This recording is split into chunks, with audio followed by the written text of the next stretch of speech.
Music is all around us. It's everywhere. No one can ever live their life without engaging in it or falling in love with it. Music shapes our cultures, it drives emotions, and even empowers our personal beliefs. As Christians, the common question I hear is, how should we relate with music that is not inherently Christian? How do we navigate the world of secular music? Should we avoid it completely, or is there a way to engage with it wisely? If that's a question for you, then you need to stick around, because in this video, we are going to be diving deep into the truth behind secular music and how, as Christians, we should relate with it. My name is Gift Maseko, and this channel is about Jesus. If you're new here, please don't forget to like and subscribe so that you never miss out on future videos.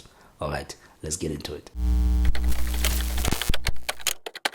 For the one person who might ask themselves, what is secular music and how is it different from Christian music or any other music for that matter? Well, secular music refers to the music that is not specifically religious or created with the intent of worship. It encompasses a wide range of genres, including hip-hop, pop, rock music, jazz, classical music, and so on. The key attributes of secular music is that its themes and lyrics are typically focused on worldly subjects such as love, life, and heritage. And with the so-called changing culture, the music these days tends to be focused on sex, drugs, and violence and similar stuff. Whilst non-secular music, on the other hand, the themes tend to be focused on faith and worship. It's fair to note that some secular songs promote positive messages, yes, while other may contain content that contradicts wholesome values. The reason why I highlight the difference even within the types of secular music is that not all secular music is evil. And I know this tends to be the thinking for certain sects of Christianity that often holds an extreme view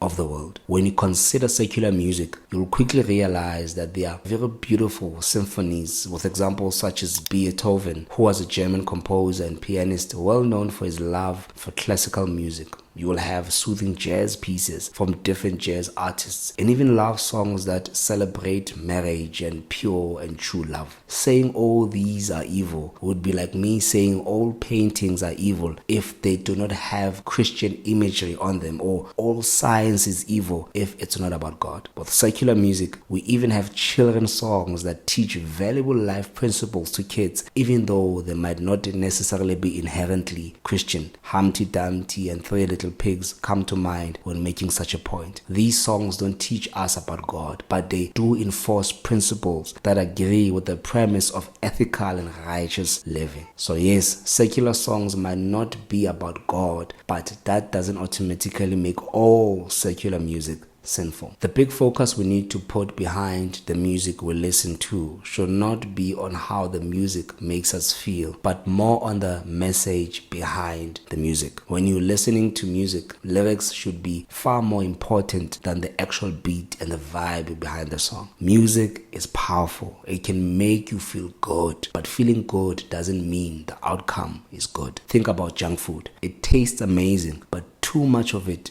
harms your body. The same is true for music. The feeling it gives you isn't the issue. The real issue is what message is being planted within your heart. Proverbs 4 verse 23 reminds us to guard our hearts always, for everything we do flows from it. So the question you should ask with every song selection is whether what you are listening to is helpful or harming your spirit. The truth about life is that what we constantly see and hear ultimately shapes the people we become. Even science shows us that our brains are deeply influenced by the things we see and hear constantly. Repeated exposure to certain types of media can shape our thoughts, emotions, and even our behavior. This is because of neuroplasticity, the brain's ability to rewire itself based on repeated stimuli. The more we expose ourselves to something, the more it becomes ingrained in our thinking and decision making. Studies in neuroscience shows us that music activates the brain's dopamine system, the same system that is responsible for pleasure and reward. This is why music can make us feel happy, nostalgic, or even aggressive. The mere exposure effect in psychology states that the more we listen to particular types of music, the more we will start accepting its message, even subconsciously. This means the more you listen to music that promotes sex and violence, the more you are likely to see nothing wrong with that kind of behavior. So when you see the common fashion sense and the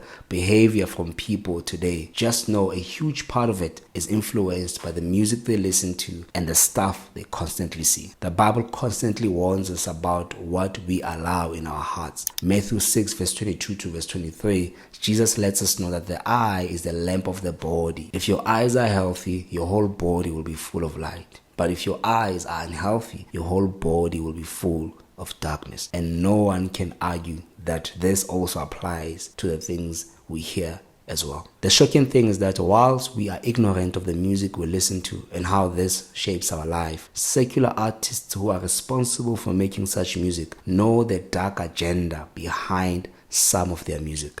I was on rap stages rapping about, violence and guns. That we get paid to rap about that stuff. They actually pay us more when we rap about more ignorant stuff, so I make sure I even a line and come on talking on stages like this. They create content they wouldn't even let their own children listen to. That's kind of why I didn't want to do this song, Shake It, or like any drill songs, because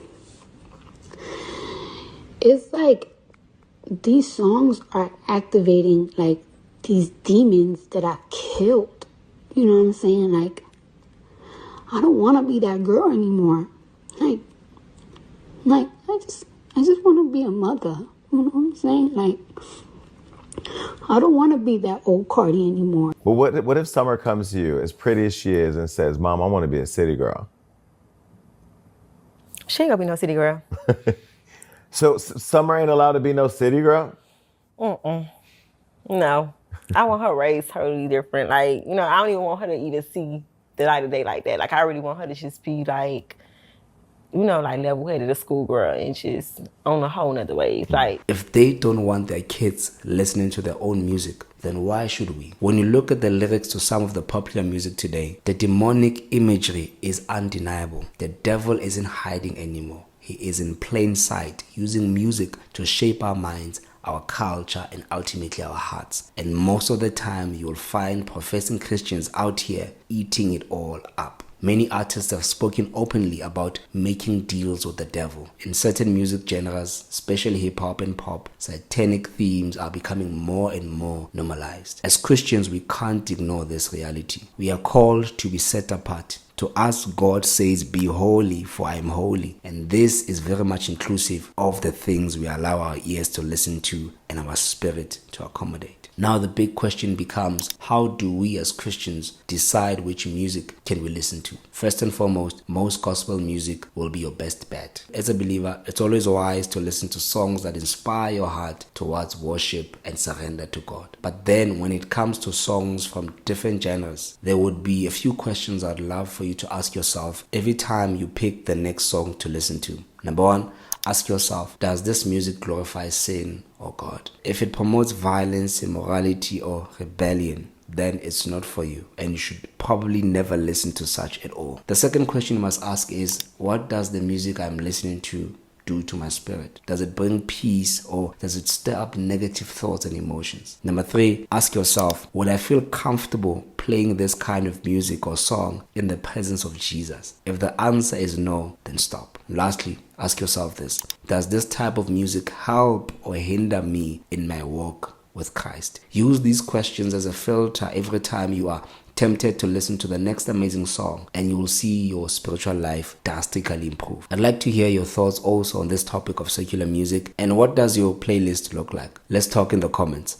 I hope this video was helpful to you. If you want to support the work we do here, please consider joining our growing monthly membership support community here on YouTube by hitting the join button or being part of our Patreon. Links in the description. Until the next video, grace and peace.